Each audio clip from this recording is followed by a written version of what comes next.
Welcome to இனிய குடும்பம். நாம இன்னைக்கு வெந்தய கீரையில 2 வகையான கஷாயம் பார்க்க போறோம்.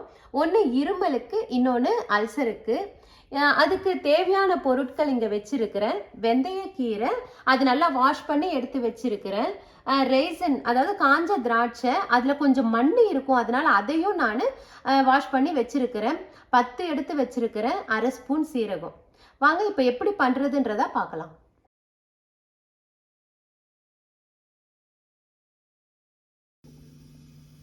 இப்போ 2 பேருக்கு தேவையான அளவு நான் இப்போ கஷாயம் வைக்க போகிறேன். 2 கிளாஸ் தண்ணி ஊற்றுறேன்.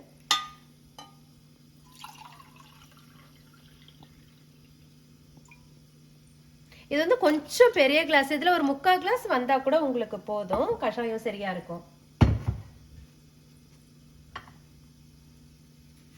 வெந்தயக்கீரை,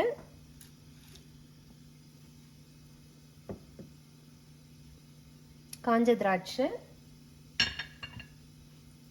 சீரகம், அவ்வளோதான். இது 3 தான், வேற எதுவும் நம்ம போட வேண்டியது இல்லை. இப்போ நல்லா கலந்து விட்டுடலாம். நல்லா கொதிச்சு வரட்டும், பார்க்கலாம். கஷாயம் ரெடி ஆயிடுச்சு. இப்போ நாம ஃபில்டர் பண்ணிடலாம்.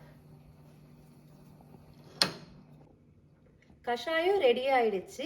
இது எப்படியாப்பட்ட இருமலா இருந்தாலும் இதை குடிச்சிங்கன்னா சரியாயிடும்.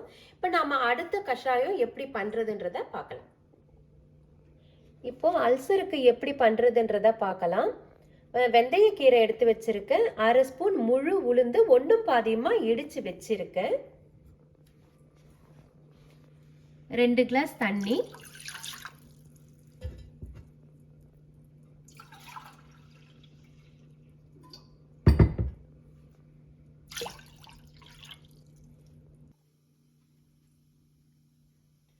வெந்தயக்கீரை போட்டுடலாம்,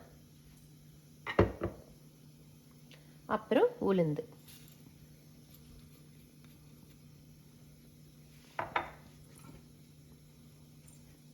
இதை கலந்து விட்டுடு.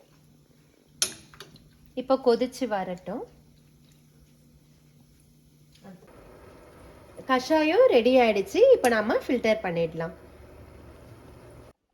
இந்த கஷாயம் அல்சருக்கு ரொம்ப நல்லது. நாம இதுல உளுந்து சேர்த்திருக்கோம் அல்சர்ன்றதுனால. இதுல வந்து ரெய்சின் சேர்த்திருக்கிறோம். இது வந்து இருமலுக்கு ரொம்ப நல்லது. நம்ம வெந்தய கீரையை சேர்க்கறதுனால நம்மளுக்கு டயபெட்டிஸ் இருந்தாலும் சரி, கான்ஸ்டிபேஷன் இருந்தாலும் சரி, நெஞ்செரிச்சல் எதுவா இருந்தாலும் நம்மளுக்கு ரொம்ப நல்லது. வெந்தய கீரை எல்லாருமே சேர்த்துக்கணும்.